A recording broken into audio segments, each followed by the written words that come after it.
So hello, good morning everyone. I am Vinod Singh and welcome to the correct exam. So आज हम इस class में 11 अप्रैल का करंट अफेयर्स कवर करेंगे, जिसमें trends in maternal mortality report जारी की है यूएनओ ने।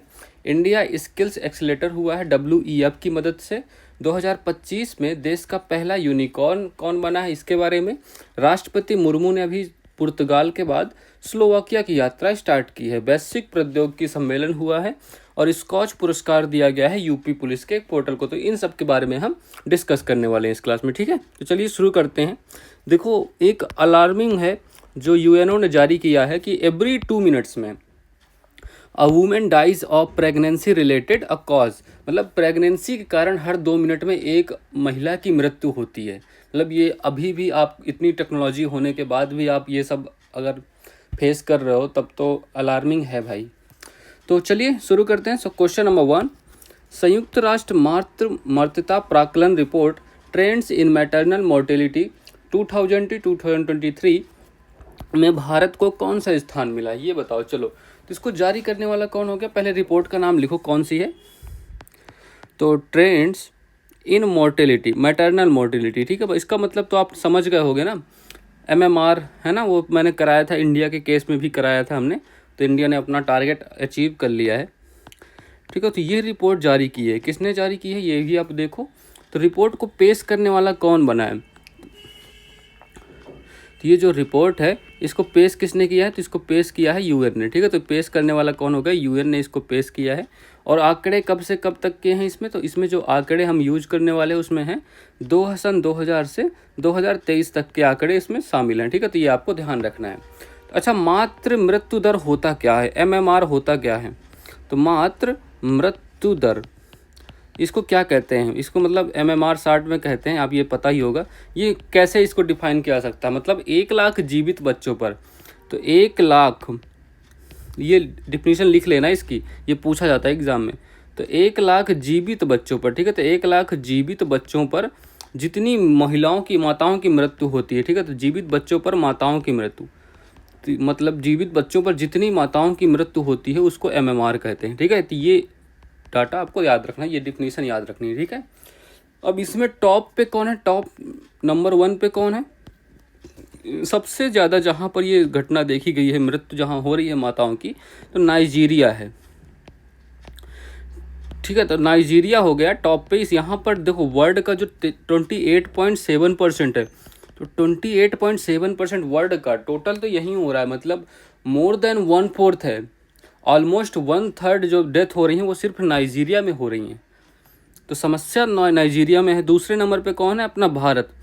भारत अब भी दूसरे नंबर पे मौजूद है, एंड भारत के साथ कांगो भी है, जिसको हम जायरे भी, कांगो रिपब्लिक या तो जायरे के नाम से भी जानते हैं, ठीक है। कांगो एंड जारो भी दूसरे नंबर पे। यहाँ पर कितना है, तो 7.2% है, ठीक है। तो 7.2%। और तीसरे नंबर पे कौन है, तीसरे नंबर पर आपका पाकिस्तान है, ठीक है। तो यहाँ पर कितनी, 4.1%, ठीक है। तो ये आपको तीनों टॉप 3 याद रखने, तीनों नाम आपके लिए महत्वपूर्ण है, ठीक है। तो ऑप्शन नंबर, भारत का कौन सा स्थान है इसमें, तो भारत का इसमें दूसरा स्थान है, ठीक है। तो अब देखो, आप मैप देखो यहाँ पे, तो नाइजीरिया देखो पहले नंबर पे है, 75,000 डेथ्स हुई हैं, मतलब इन जो हमने टाइम पीरियड देखा है ना, ये 2000 से 2023 वाला। और इंडिया में 19,000, DRC में 19,000 और पाकिस्तान में 11,000, ठीक है। पाकिस्तान की पॉपुलेशन के हिसाब से 11,000 भी बहुत ज़्यादा है। तो देखो, ऑलमोस्ट 47 या 50% इन चारों देशों में हो रही है डेथ, मतलब यही है मेन जड़, है ना। तो ठीक है, तो इतनी बातें आपको ध्यान रखना। अच्छा, यूएनओ के बारे में बताओ, आपको यूएनओ को कुछ पता है, तो यूएनओ की स्थापना कब हुई थी, इसकी स्थापना हुई थी आपकी 24 अक्टूबर 1945। तो 24 अक्टूबर 1945 को इसकी स्थापना हुई थी। इसका हेडक्वार्टर न्यूयॉर्क है, जो कहाँ स्थित है, मैनहट्टन द्वीप में है ना, न्यूयॉर्क में स्थित है। और टोटल इसमें 193 देश हैं, ठीक है। तो टोटल इसमें 193 देश हैं। लेटेस्ट कौन है, लेटेस्ट है आपका साउथ सूडान, ठीक है। लेटेस्ट मेंबर कौन है यूएनओ का, साउथ सूडान है। तो ये भी आपको ध्यान रखना है, ठीक है। अच्छा, जो भारत में MMR है, यहाँ पर भारत में सबसे कम MMR कहाँ है, तो मैं यहाँ पर लिख देता हूँ भारत का। तो भारत में MMR जो है, ठीक है, तो MMR सबसे कम किन राज्यों में है, मिनिमम किन राज्यों में है, तो मिनिमम है आपका जैसे केरल हो गया, साउथ इंडिया में मिनिमम ही है, नॉर्थ इंडिया में प्रॉब्लम आ रही है। तो केरल हो गया, महाराष्ट्र हो गया, तमिलनाडु में लेस देन 70 है, मतलब 1 लाख में 70 से भी कम महिलाओं की मृत्यु होती है, ये आपको ध्यान रखना है, ठीक है। तो ये अभी आपको ये पूछा जा सकता है एग्जाम में। चलो ठीक है, तो हाल ही में ट्रांस पैसिफिक पार्टनरशिप में शामिल होने वाला पहला यूरोपीय राष्ट्र कौन सा है? तो इसमें पहला यूरोपीय राष्ट्र कौन सा है? यूके, ठीक है। हाल ही में दिवंगत जाकिर हुसैन का संबंध किस संगीत वाद्य से? तो दिवंगत जाकिर हुसैन का संबंध किस वाद्य से? तबला से, तबला वादक थे। अच्छा, इनको तीनों अवार्ड मिले थे, तीनों का नाम लिखो, पद्मश्री, पद्म भूषण, पद्म विभूषण, ठीक है। तो पद्मश्री इनको कब मिले ये बताना, पद्मश्री, पद्म भूषण एंड पद्म विभूषण, ये तीनों अवार्ड का ईयर लिखो, जल्दी लिखो, अभी मैंने इनको कितनी बार करा चुका हूँ।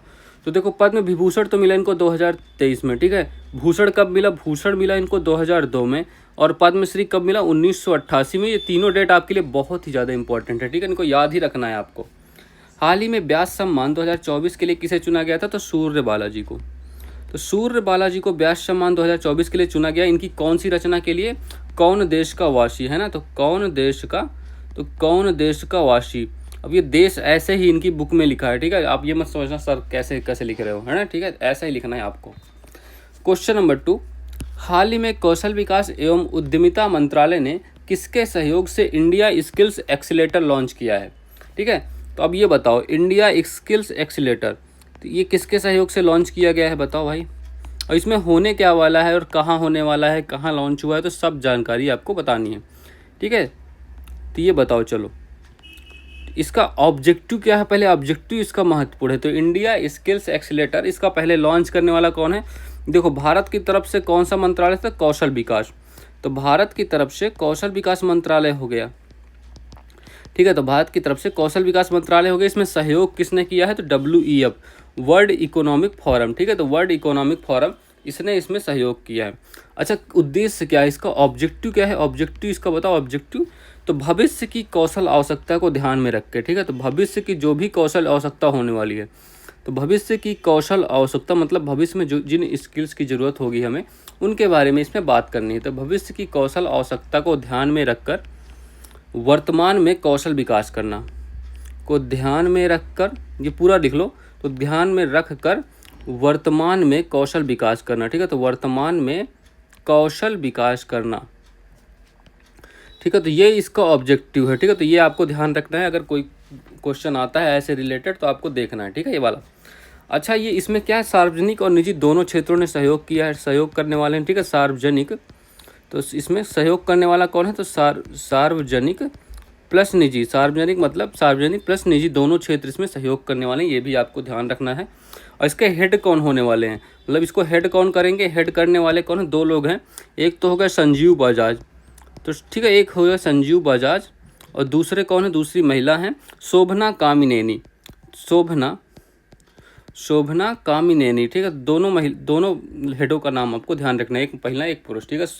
एक संजीव बजाज हो गया, दूसरा शोभना कामिनेनी हो गई, तो इनके दोनों हेडों के नाम याद रखना, ठीक है। चलो अच्छा बताओ, अब ये चारों संस्थाएं हैं, इन चारों संस्थाओं के बारे में लिख लो। तो option number C correct answer है, ये तो आप मार्क कर लेना। अब इन चारों संस्थाओं के बारे में लिख। तो WTO की स्थापना कब हुई थी?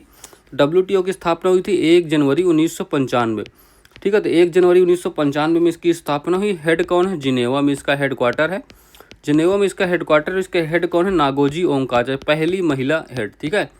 तो नागोजी ओंकाजा, ठीक है। तो नागोजी ओंकाजा का नाम आपको याद रखना है, ठीक है। चलो, और अच्छा, वर्ल्ड बैंक और IMF का बताओ। चलो पहले WEF कर लेते हैं। तो WEF बताओ, वर्ल्ड इकोनॉमिक फोरम, इसकी स्थापना कहाँ हुई थी? तो इसकी स्थापना हुई 1971 में हुई। जिनेवा इसका हेडक्वार्टर है, ठीक है, जिनेवा इसका हेडक्वार्टर है। और इसकी फेमस शीतकालीन बैठक कहाँ होती है? इसकी एक फेमस शीतकालीन बैठक होती है हर साल, तो ये कहाँ होती है? ये होती है आपकी दावोस में, ठीक है। तो दावोस में इसकी बैठक होती है शीतकालीन। अच्छा, वर्ल्ड इकोनॉमिक फोरम और वर्ल्ड बैंक एंड IMF के बारे में बताओ, इनकी स्थापना कब हुई थी? इनकी स्थापना हुई 1944 में, एक ब्रिटेन वुड्स सम्मेलन हुआ, ठीक है। तो कौन सा सम्मेलन, उसका नाम लिखो, ये पूछा जाता है, ब्रिटेन वुड्स, ठीक है। तो ब्रिटेन वुड्स सम्मेलन में इनकी स्थापना हुई, और इनका हेडक्वार्टर दोनों का WDC है, ठीक है। चलो, हाल ही में वर्ष 2024 की सैयद मुश्ताक अली ट्रॉफी किसने जीती? पहली बात, यह ट्रॉफी किस खेल से संबंधित है? क्रिकेट से, ठीक है, क्रिकेट खेल से संबंधित है। और इसको जीतने वाला कौन हो गया? जीतने वाला हो गया इसको मुंबई, ठीक है। तो मुंबई ने इसको जीत लिया है। हाल ही में दुनिया का सबसे बड़ा पशुवध उत्सव गढ़ी माई महोत्सव कहाँ आयोजित किया था? तो इसका आयोजन होता है नेपाल में, ठीक है। तो नेपाल में इसका आयोजन होता है गढ़ी माई महोत्सव। हाल ही में वन के विश्वकोश उपनाम से ठीक है, वन के विश्वकोश उपनाम से प्रसिद्ध पर्यावरणविद तुलसी गौड़ा का निधन कहाँ हुआ? तो तुलसी गौड़ा जी का निधन कहाँ? ये कर्नाटक से रिलेटेड, ठीक है। क्वेश्चन नंबर 3, वर्ष 2025 में देश का पहला यूनिकॉर्न बनने वाली कंपनी कौन सी है? देखो, तो एक आपने सुना होगा इस कंपनी का नाम जसपे, या तो नहीं सुना तो अभी देख लो, जसपे कंपनी है, ठीक है। तो 2025 की ये पहली यूनिकॉर्न कंपनी बन गई, तो फर्स्ट यूनिकॉर्न। अच्छा, यूनिकॉर्न कंपनी कैसे बनती, मतलब किसको कहा जाता है? तो यूनिकॉर्न कंपनी बनने वाली 2025 की पहली यूनिकॉर्न कंपनी बनने वाली कौन है? जसपे, ठीक है। अच्छा, यहीं पर लिखो, डिफिनीशन लिखो, यूनिकॉर्न कहते किसे हैं भाई? मतलब ऐसे थोड़ी यूनिकॉर्न कोई भी बन जाता है, तो इनका कुछ क्राइटेरिया होगा। तो यूनिकॉर्न किसे कहते हैं? ऐसी कंपनी जिसका वैल्यू कितनी हो गई है? $1 बिलियन की वैल्यू हो गई, ठीक है। तो $1 बिलियन की वैल्यू वाली कंपनी यूनिकॉर्न कंपनी कहलाती है, ठीक है। तो ये आपको ध्यान रखना है। चलो, अच्छा, इस जसपे का हेडक्वार्टर कहाँ है? इसका हेडक्वार्टर है आपका बेंगलुरु में, तो बेंगलुरु में इसका हेडक्वार्टर है, ठीक है। तो ये भी आपको ध्यान रखना है। किस प्रकार की कंपनी है? तो पेमेंट इंफ्रा कंपनी है, ठीक है। तो पेमेंट करने वाली, पेमेंट आप डिजिटल पेमेंट करोगे जो, तो वो ऐसी कंपनी है, ठीक है। तो पेमेंट इंफ्रा कंपनी, ये आपको ध्यान रखना है, ठीक है। तो पेमेंट इंफ्रा कंपनी है, एक प्रकार की पेमेंट इंटरफेस है ये। इसकी स्थापना किसने की थी? तो इसकी स्थापना हुई थी 2012 में। तो 2012 में इसकी स्थापना हुई थी। संस्थापक कौन थे? संस्थापक थे इसके दो लोगों ने मिलकर की थी। बिमल कुमार एक तो हो गए, तो बिमल कुमार हो गए, और दूसरे कौन है? दूसरे हैं शीतल लालवानी। तो इन दोनों ने मिलकर इसकी स्थापना की थी, ठीक है। तो बिमल कुमार एंड शीतल लालवानी, ठीक है। तो शीतल लालवानी, इन दोनों का नाम भी आपको ध्यान रखना है, ठीक है। तो शीतल लालवानी और बिमल कुमार ने जसपे की स्थापना की थी, ठीक है। तो 2012 में, ठीक है। तो इतनी बातें आपको याद रखनी है। अच्छा, आपको एक पहल का ना, अच्छा जी, ऑप्शन नंबर ए मार्क कर लो, जसपे राइट आंसर है। एक पहल है स्टार्टअप इंडिया, ये कब स्टार्ट हुई थी ये बताओ? स्टार्टअप इंडिया की शुरुआत कब हुई थी? तो ये बताओ, स्टार्टअप इंडिया की शुरुआत कब हुई थी? चलो, हाल ही में भारत को 26/11 मुंबई आतंकी हमले के आरोपी तहब्बुर राणा को किसने प्रत्यारोपित किया है? देखो, अभी तहब्बुर राणा कौन है? ये जानते हो ये कौन है? ये पाकिस्तान मूल के हैं, पाकिस्तान मूल के कनाडाई नागरिक हैं, ठीक है। कनाडा के नागरिक हैं, तो कनाडाई नागरिक हैं, ठीक है। ये आपको पता चल गया। और इसको अभी यूएसए ने इसको गिरफ्तार कर रखा था, यूएसए ने भारत को इसको प्रत्यारोपित कर दिया, ठीक है। भारत आ चुके हैं ये, इनको तिहाड़ जेल में रखा जाएगा, जो इग सेल होती है, अंडाकार सेल होती है, उसमें रखा जाएगा इनको, ठीक है। तो ये भी आपको ध्यान रखना। इन्होंने मुंबई में 26/11 में ताज होटल में हमला किया था ना, याद है ना आपको? चलो, हाल ही में भारतीय मसाला अनुसंधान संस्थान द्वारा लॉन्च की गई नई किस्म सुरसा का संबंध किससे है? सुरसा एक प्रकार की अदरक की किस्म है, ठीक है। तो अदरक की किस्म है एक प्रकार की, ये ध्यान रखना है। हाल ही में कैंसर के लिए mRNA टीका विकसित करने की घोषणा किसने की है? तो रूस ने, ठीक है। तो रूस ने इसकी घोषणा की है। अच्छा, तो इसका आंसर बताओ, स्टार्टअप इंडिया पहल कब स्टार्ट हुई थी? स्टार्टअप इंडिया पहल ये कब स्टार्ट हुई थी? तो लिखो 16 जनवरी, तो 16 जनवरी 2016 को इसकी स्टार्ट हुई थी, ठीक है। स्टार्टअप इंडिया 16 जनवरी 2016। तो क्वेश्चन नंबर 4, हाल ही में राष्ट्रपति द्रौपदी मुर्मू 34 नहीं, इसको 29 कर लो, ठीक है। तो 34 रॉन्ग है, तो 29 वर्षों बाद किस देश की यात्रा करने वाली भारतीय राष्ट्रपति बनी है, ठीक है। तो इसको 29 कर लेना आप लोग ध्यान से। तो देखो, अभी राष्ट्रपति हमारी द्रौपदी मुर्मू अपनी यात्राओं पे निकली हुई हैं। अभी ये कहाँ गई थी? अभी ये गई थी कहाँ? पुर्तगाल में। तो पुर्तगाल गई थी। पुर्तगाल के किस शहर में गई थी? लिस्बन में, ठीक है। लिस्बन में यहाँ कौन सा अवार्ड मिला और इन्होंने क्या जारी किया ये बताना है अभी आपको। अभी पुर्तगाल से ये सीधे कहाँ पहुँच गई हैं? स्लोवाकिया में, ठीक है। तो स्लोवाकिया पहुँच गई हैं, ठीक है। देखो, पहले पुर्तगाल का बताओ तुम लोग, पुर्तगाल में किस लिए गई थी, क्यों गई थी? तो पुर्तगाल में गई थी ये लोग किस लिए? इनको यहाँ पुर्तगाल में कौन सा अवार्ड मिला? इनको एक अवार्ड मिला सिटी की ऑफ ऑनर, ठीक है। तो सिटी की ऑफ ऑनर मतलब इनको लिस्बन शहर का नागरिक घोषित कर दिया गया है। सिटी की ऑफ ऑनर अवार्ड मिला इन्हें। और यहीं पर उन्होंने डाक टिकट जारी किया एक, तो डाक टिकट जारी किया, जिस डाक टिकट में किसका चित्र देखा हमने? कालबेलिया जो डांस है ना, राजस्थान से संबंधित, तो कालबेलिया डांस इस डाक चित्र में चित्रित है, ठीक है। इसको 2010 में यूनेस्को में शामिल किया गया और ये राजस्थान का फेमस डांस है, ये भी आपको ध्यान रखना है, ठीक है। ठीक है, चलो ये आपको पता हो, इतना तो पता है पुर्तगाल लिस्बन हमने पिछली कुछ क्लासेस में किया होगा, इसको किया है, ठीक है, किया ही है, तुम लोगों को याद नहीं है वो अलग बात है। अभी देखो ये स्लोवाकिया पहुंच गई हैं प्रेसिडेंट अपनी, ठीक है, स्लोवाकिया में कहाँ गई हैं? अच्छा, पिछले लास्ट 29 वर्षों में, ये 29 वर्षों में पहली बार हो रहा है, तो 29 वर्षों में राष्ट्रपति की पहली यात्रा है, ठीक है, तो 29 वर्षों में फर्स्ट यात्रा है, पहली यात्रा है किसी भारत के किसी राष्ट्रपति द्वारा, ठीक है, मतलब 29 सालों बाद जा रहे हैं। तो पहले इसके पहले कौन गया था? इसके पहले हमारे एक राष्ट्रपति हुए थे 1996 में, उन्होंने यात्रा की थी, शंकर दयाल जी, ठीक है, तो शंकर दयाल जी, लास्ट यात्रा शंकर दयाल जी ने 1996 में की थी। उसके बाद पहली बार कोई राष्ट्रपति स्लोवाकिया कंट्री जा रहा है। अच्छा, स्लोवाकिया की कैपिटल क्या है? यहाँ की कैपिटल क्या है? कैपिटल का नाम बताओ। तो ब्रतिस्लावा, ठीक है, तो ब्रतिस्लावा यहाँ की कैपिटल है, ठीक है, ये आपको ध्यान रखना है। और यहाँ के प्रेसिडेंट कौन है? यहाँ के प्रेसिडेंट हैं, यहाँ के प्रेसिडेंट लिखो पीटर पेलेग्रानी, तो लिखो पीटर पेलेग्रानी, ठीक है, तो पीटर पेलेग्रानी यहाँ के प्रेसिडेंट हैं, ये भी आपको ध्यान रखना है। अच्छा, तो राष्ट्रपति द्रौपदी मुर्मू ने यहाँ क्या स्टार्ट किया? तो यहीं कैपिटल में इन्होंने भारत स्लोवाक व्यापार मंच की मतलब शुभारंभ किया। किसकी शुभारंभ किया? भारत स्लोवाक, तो भारत स्लोवाक व्यापार मंच, तो भारत स्लोवाक व्यापार मंच का इन्होंने यहाँ पर ब्रास्तिया में ही शुभारंभ किया, ठीक है, शुभारंभ किया, ये आपको ध्यान रखना है। देखो ये बच्चे यहाँ के भारत का झंडा ले हुए राष्ट्रपति द्रौपदी मुर्मू से मिल रही है, स्लोवाकिया कंट्री का सीन है, ठीक है, तो option number C correct answer है, स्लोवाकिया इसका राइट आंसर हो गया। ये मैप देखो, तो ये देखो यूरोप में स्थित है, यूरोप में स्थित है, ये स्लोवाकिया कंट्री है, लैंड लॉक्ड कंट्री है एक प्रकार की। और ब्रातिस्लावा इसकी कैपिटल हो गई। इसके बॉर्डरिंग कंट्रीज कौन कौन है? एक पोलैंड हो गया, सेचिया हो गया, ऑस्ट्रिया हो गया, हंगरी हो गया, यूक्रेन हो गया, ठीक है, तो ये आपको ध्यान रखने।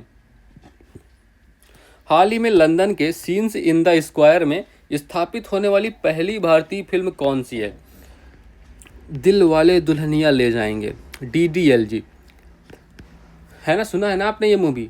हो गया है तुझको तो प्यार सजनी, ऐसा सॉन्ग है ना इसमें कुछ, तुम लोग माइंड मत करना यार, ठीक है, चलो। तो DDLG मूवी को भी ये अवसर प्राप्त हुआ है, पहली भारतीय फिल्म होने वाली है जो लंदन के सीन्स इन द स्क्वायर में फिट होने वाली, मतलब इसको दिखाया जाने वाला। इसके निर्देशक कौन थे? डायरेक्टर कौन थे भैया? इसके डायरेक्टर कौन थे? डायरेक्टर थे आदित्य चोपड़ा, ठीक है, आदित्य एस राज की फिल्म थी, आदित्य चोपड़ा इसके डायरेक्टर थे। इसमें काम करने वाले कौन थे? शाहरुख खान और काजोल मैम थी इसमें काम करने वाले, ठीक है। तो इस मूवी को 2025 में 30 साल पूरे होने वाले हैं, इसी खुशी में इसको लंदन में ये अवसर प्राप्त हुआ है, सीन्स इन द स्क्वायर में स्थापित होगी ये, ठीक है। इसकी एक कांस्य मूर्ति भी बनाई जाएगी, कांस्य मूर्ति, ठीक है, कांस्य मूर्ति, ये आपको ध्यान रखना है। चलो, हाल ही में अंग्रेजी श्रेणी में किसे साहित्य अकादमी पुरस्कार 2024 से सम्मानित किया गया है? देखो, तो अंग्रेजी में किसे मिला है अवार्ड? तो ईस्ट रीन, तो ईस्ट रीन कीर को अंग्रेजी में, और हिंदी में किसे मिला है? गगन गिल को, ठीक है, दोनों नाम आपको ध्यान रखना है, गगन गिल को हिंदी में मिला है। 10 अप्रैल 2025 को महावीर जयंती मनाई गई है, इनका संबंध किससे? तो ये जैन धर्म से संबंधित है, ठीक है, जैन धर्म, तो जैन धर्म से संबंधित है। जैन धर्म के 24वें तीर्थंकर थे महावीर, तो 24 तीर्थंकर थे, ठीक है, यह तो आपको पता होगा। अच्छा, पंच महाव्रत के नाम बता दो यार, जैन धर्म के जो 5 महाव्रत थे उनके नाम बताओ। तो उन 5 में से महावीर ने 5वां ऐड किया था, है ना, पहले 4 थे। तो एक तो हो गया सत्य, हो गया अहिंसा, हो गया सत्य अहिंसा, अस्तेय हो गया, ठीक है, तो अस्तेय मतलब क्या होता है? चोरी ना करना, ठीक है, सत्य अहिंसा अस्तेय। अपरिग्रह, अपरिग्रह मतलब अपनी आवश्यकता से अधिक इकट्ठा ना करना, ठीक है, अपरिग्रह। और ब्रह्मचर्य को किसने लॉन्च किया था? ब्रह्मचर्य को लॉन्च करने, देखो लॉन्च कर रहे हैं, ठीक है, तो ब्रह्मचर्य को लॉन्च करने वाले अपने महावीर स्वामी थे, ठीक है। तो सत्य, सत्य बोलो, अहिंसा, अहिंसा ना करो, अस्तेय, चोरी ना करो, अपरिग्रह, अधिक इकट्ठा ना करो, जितना जरूरत है उतना ही रखो, ब्रह्मचर्य मतलब ब्रह्मचर्य का पालन करो, ठीक है, ब्रह्मचर्य आप समझते होगे। चलो, क्वेश्चन नंबर 5, हाल ही में वैश्विक प्रौद्योगिकी शिखर सम्मेलन का 9वां संस्करण कहाँ प्रारंभ हुआ है? देखो अभी कौन सी क्या हुआ है? ग्लोबल, लिखो ये ग्लोबल, ये लिखो, इंपॉर्टेंट है आपके लिए, ग्लोबल टेक्नोलॉजी समिट, ठीक है, तो ग्लोबल टेक्नोलॉजी, तो ग्लोबल टेक्नोलॉजी समिट अभी स्टार्ट हुई है, ठीक है, तो इसका आयोजन कहाँ हुआ है ये बताना है आपको, ठीक है। तो पहली बात तो ये 9th क्रम का, ठीक है, 9th क्रम की समिति है, और इसका आयोजन कहाँ, होस्ट कहाँ है? होस्ट है आपका न्यू दिल्ली, तो होस्ट का है क्या? नई दिल्ली, ठीक है, नई दिल्ली इसकी इसका होस्ट होने वाला है, ये आपको ध्यान रखना। स्टार्ट करने वाले कौन है, इसका स्टार्ट करने वाले कौन है, अपने एस जयशंकर साहब। एस जयशंकर मतलब हमारे विदेश मंत्री, ठीक है। तो विदेश मंत्री हैं एस जयशंकर साहब, ये आपको ध्यान रखना है। चलो अच्छा, आयोजक कौन है इसके, आयोजक कौन है मतलब कौन इसको स्पॉन्सर वगैरह कर रहा है, ठीक है। आयोजक इसमें दो लोग हैं, आपको दोनों का नाम याद रखना। एक तो पहले हो गया हमारा विदेश मंत्रालय, विदेश मंत्रालय तो है ही है आयोजक, ठीक है। तो विदेश मंत्रालय हो गया, प्लस कार्नेगी इंडिया, ये जो कार्नेगी इंडिया है ना, इनका नाम भी लिखो कार्नेगी। तो कार्नेगी इंडिया, इन दोनों ने मिलकर इसकी मतलब इसका आयोजन किया है, ठीक है। और इसका विषय क्या है, विषय देखो संभावना इसका विषय है। तो इसका जो सब्जेक्ट होने वाला है, किस विषय पे बात होने वाली है, तो संभावना थीम पर ये आयोजन की जाएगी। तो संभावना थीम पर इसका आयोजन होने वाला है। कब से कब तक होगा आयोजन, तो इसका आयोजन होने वाला है 10 से 12 अप्रैल। तो 10 से 12 अप्रैल 2025 को इसका आयोजन होने वाला है, ठीक है। तो ये देखो, तो ये आपको ध्यान रखना, मिनिस्ट्री ऑफ एक्सटर्नल अफेयर्स और कार्नेगी इंडिया दोनों ने मिलकर इसकी आयोजन किया है, ठीक है। तो ये आपको ध्यान रखना है, ठीक है। किस बारे में बात होगी, वही एआई, साइबर सिक्योरिटी और क्या है, ठीक है। तो एआई, साइबर सिक्योरिटी, इन सब बातों में बात होने वाली है, तो ये आपको ध्यान रखना है। तो ऑप्शन नंबर 1 करेक्ट आंसर है, नई दिल्ली, ठीक है। चलो, हाल ही में किस राज्य की दूध सहकारी संस्था मिल्क फेड ने अपने बेरका ब्रांड को बढ़ावा देने के लिए बीरा शुभंकर लॉन्च किया है। ये देखो भैया, हमारे बीरा शुभंकर हैं, इनका नाम बीरा है। इस शुभंकर को लॉन्च किया है, किसने लॉन्च किया है, पंजाब का है। ये बेरका ब्रांड कहाँ का है, पंजाब का। अगर आप सिर्फ इमेज देख लो तो समझ जाए पंजाब का बीरा है। बीरा मतलब क्या होता है, भाई। पंजाब में बीरा का मतलब क्या होता है, ब्रदर को लोग बीरा कहते हैं अपने, ठीक है। तो ये पंजाब ने अपना शुभंकर बीरा लॉन्च कर दिया है। हाल ही में भारत और वियतनाम के तटरक्षक कर्मियों ने संयुक्त समुद्री अभ्यास हॉप टैंक का आयोजन कहाँ किया। इसका अभ्यास कहाँ हुआ है, कोच्चि, केरल में, ठीक है। तो इसका आयोजन हुआ है कोच्चि में, जो कि केरल में है, ठीक है। तो ये आपको ध्यान रखना है। आजकल ऐसे ही क्वेश्चन पूछते हैं यार, मतलब उतना फेमस वाले एक्सरसाइज नहीं पूछते, ऐसे पूछ लेंगे, आप सोचते रह जाओगे भाई यार ये किसके बीच हो गया, क्या हो गया इसे। तो आपको सब याद रखना है, ठीक है। मैं ला के रिवीजन करवाता रहता हूँ आपका, इसीलिए ताकि आप याद ना भी करना चाहो तब भी आपके दिमाग में घुस जाए, ठीक है। आपको मेहनत भी नहीं करनी है, आपको बस ये क्लास करनी है, अच्छे से लास्ट तक करनी है, ठीक है। आराम से करनी, कि 2x 3x 10x में स्पीड में लगा के नहीं भगानी, ठीक है। बस आपको जस्ट क्लास करनी है, याद करवाने की जिम्मेदारी मेरी है, मैं सब करा दूंगा आपको एफर्ट्स नहीं डालने जाता, बस जस्ट डू द क्लास यार, ओके। चलो, क्वेश्चन नंबर 6, हाल ही में किस राज्य की पुलिस के जांच अभियोजन और दोष सिद्ध पोर्टल को प्रतिष्ठित स्कॉच पुरस्कार मिला है। अब बताओ भैया, देखो यूपी की पुलिस है, ठाए ठाए वाला कांड याद है ना आपको, इनके पास गोलियां नहीं होती है, ठाए ठाए करके दुश्मन को मार देते हैं, देख रहे हो। चलो, तो यूपी पुलिस का एक पोर्टल है, इस पोर्टल का क्या नाम है, पोर्टल का नाम लिखो। तो पोर्टल का नाम है जांच अभियोजन, तो जांच अभियोजन एंड दोष सिद्ध, ठीक है। जांच अभियोजन एंड दोष सिद्ध पोर्टल है, ठीक है, दोष सिद्ध, तो ये पोर्टल है, ठीक है। तो ये पोर्टल का नाम आपको ध्यान रखना, इस पोर्टल को अवार्ड मिला है, ठीक है। इस पोर्टल को कौन सा अवार्ड मिला है, स्कॉच पुरस्कार, वो विस्की स्कॉच वाला नहीं, ठीक है। ये स्कॉच अवार्ड इनको मिला है। ये अवार्ड किसको दिया गया है, ये देखो हमारे डीजीपी साहब हैं। अच्छा, किसी स्टेट का, तो ये किसी स्टेट का जो टॉप की पोस्ट होती है वो डीजीपी होती है। डीजीपी का फुल फॉर्म क्या होता है, डायरेक्टर जनरल ऑफ फॉरेक्स। ये क्वेश्चन आया था यूपी पुलिस के एग्ज़ाम में, जो भी पुलिस का एग्ज़ाम की तैयारी कर रहे हो उसके लिए तो ये क्वेश्चन बहुत ही अच्छा है। तो डायरेक्टर जनरल ऑफ पुलिस, ये इसका फुल फॉर्म होता है। अभी कौन है हमारे यूपी के, कौन है, तो यूपी के अभी प्रशांत कुमार डीजीपी हैं, ठीक है। तो यूपी के डीजीपी कौन है, प्रशांत कुमार। तो प्रशांत कुमार जी यूपी के डीजीपी हैं, ये आपको ध्यान रखना, राज्य का सर्वोच्चतम पद होता है, ठीक है। तो पुलिस महानिदेशक कहते हैं, डायरेक्टर जनरल ऑफ पुलिस को पुलिस महानिदेशक हिंदी में इनका फुल फॉर्म होता है। अब ये किस लिए होने वाला है, तो इनका काम क्या होने वाला है, इनका काम होने वाला जैसे माफिया हो गया, तो माफिया हो गया, बलात्कार हो गया, ठीक है। तो माफिया, बलात्कार और पोस्को एक्ट हो गया, पोस्को, ठीक है। तो इन मामलों की पहचान करना, तो पोक्सो हो गया, पोक्सो एक्ट हो गया, इन मामलों की, जो भी इन मामले होंगे, ये मामलों की पहचान करना और को दोष सिद्धि करना, तो मामलों की पहचान के लिए इस पोर्टल का यूज किया जाएगा, ठीक है। तो ये पोर्टल इसमें हेल्प करता है, तो ये ध्यान रखना, इसके लिए इसको अवार्ड दिया गया है, स्कॉच पुरस्कार इसीलिए मिला है, ठीक है। तो UP police, option number C correct answer है आपका।